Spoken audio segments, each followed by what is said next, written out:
bahwa kunjungan Prabowo ke Cina bukan atas kemauannya sendiri, melainkan atas undangan dari Presiden Cina Xi Jinping. Kawan muda, kita berjumpa kembali dalam program Kata Minmot. Terima kasih kepada Anda semua yang telah menjadi subscriber kami. Dan bagi Anda yang belum menjadi subscriber, kami sangat berbahagia bila Anda pun turut mensubscribe kanal kami. Kawan muda, banyak orang bertanya mengapa Prabowo tiba-tiba berkunjung ke Cina pada saat Mahkamah Konstitusi sedang menggelar sidang perselisihan hasil pemilu 2024. Padahal di dalam persidangan ini, Anies Baswedan dan Muhaimin Iskandar serta Ganjar Pranowo dan Mahfud MD melalui para ahli hukum mereka sedang gencar-gencarnya berusaha mendelegitimasi hasil pemilihan presiden yang telah memenangkan Prabowo Gibran dengan angka kemenangan 58% atau meraup lebih dari 96 juta suara pemilih. Keberangkatan Prabowo ke Cina antara tanggal 27 Maret hingga 3 April yang lalu mendapat kritikan dari kubu-kubu yang berseberangan dengan kubu Prabowo Gibran, di antaranya dari Sekjen PDIP Hasto Kristianto. Hasto menilai kunjungan Prabowo ke Cina di tengah sengketa hasil Pilpres di Mahkamah Konstitusi merupakan hal yang tidak elok. Karena meskipun secara legalitas Prabowo sudah memenangkan Pilpres berdasarkan hasil rekapitulasi KPU, namun paslon 01 dan 03 masih memiliki hak untuk mengajukan keberatannya kepada MK. Bahkan PDIP menurut Hasto juga sedang mengajukan gugatan mengenai hasil pemilu ini kepada Pengadilan Tata Usaha Negara atau PT-UN. Perlu diketahui, kawan muda, bahwa kunjungan Prabowo ke Cina bukan atas kemauannya sendiri, melainkan atas undangan dari Presiden Cina Xi Jinping yang ingin memperkenalkan Prabowo dengan pejabat tinggi Cina lainnya, seperti Perdana Menteri Li Qiang. Selain itu, kunjungan Prabowo ke Cina adalah juga dalam kapasitasnya sebagai Menteri Pertahanan. Cina memiliki kepentingan yang sangat kuat untuk meningkatkan kerjasama pertahanan kawasan dengan Indonesia. Yang menarik, pihak Cina selalu menyebut Prabowo Subianto sebagai presiden terpilih. Dan undangan pemerintah Cina kepada Prabowo, kata mereka, adalah dalam rangka memperkuat hubungan strategis yang telah terjalin secara tradisional antara Indonesia dan Cina sebagai sesama negara berkembang, seperti yang diucapkan juru bicara Kementerian Wakil Luar Negeri Cina, Lin Jian, berikut ini. 普拉博沃先生将中国作为当选总统后的首访国家，充分体现了中印尼关系的高水平。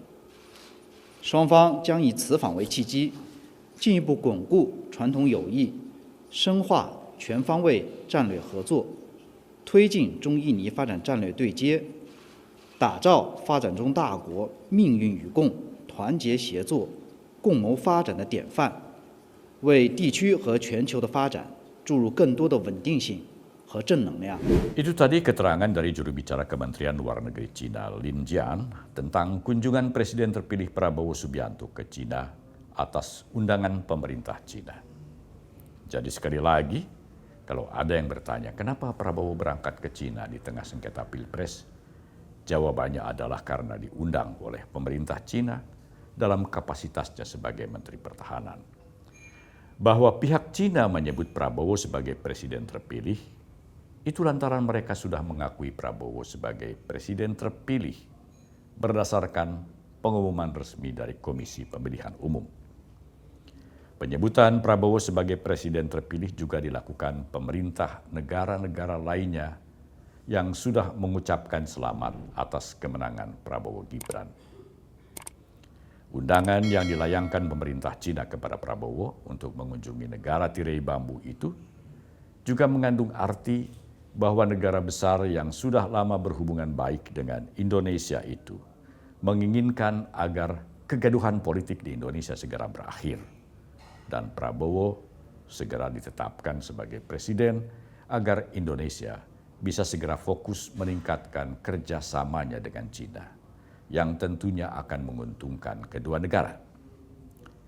Sambutan yang diterima Prabowo pada saat tiba di Bandara Beijing hampir tak ada bedanya dengan sambutan terhadap seorang presiden.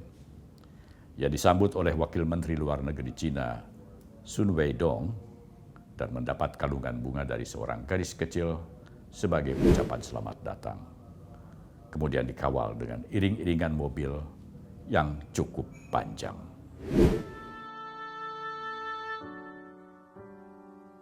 Tanah air, ku tidak kulupakan,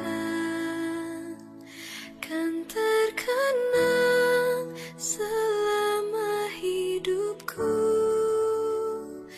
Biarpun saya pergi jauh, tidak akan hilang dari kalbu. Tanahku yang ku cintai, engkau ku hargai.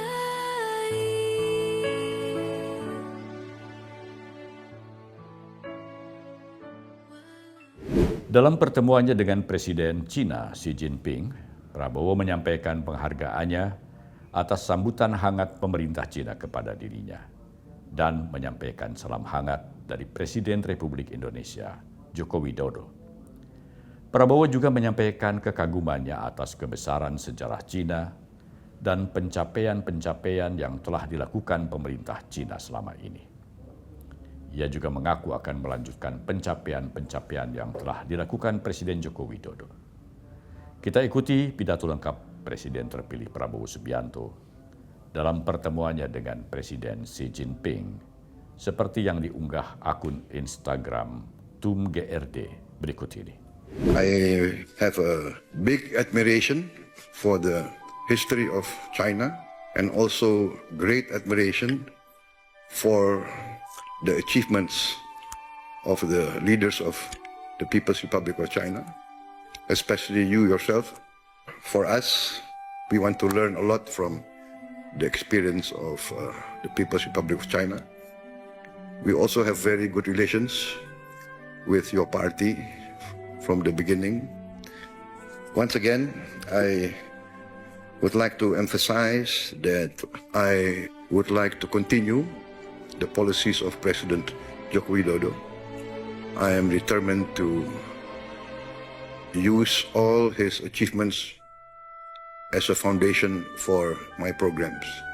I fully support closer and higher quality relationship between the People's Republic of China and Indonesia.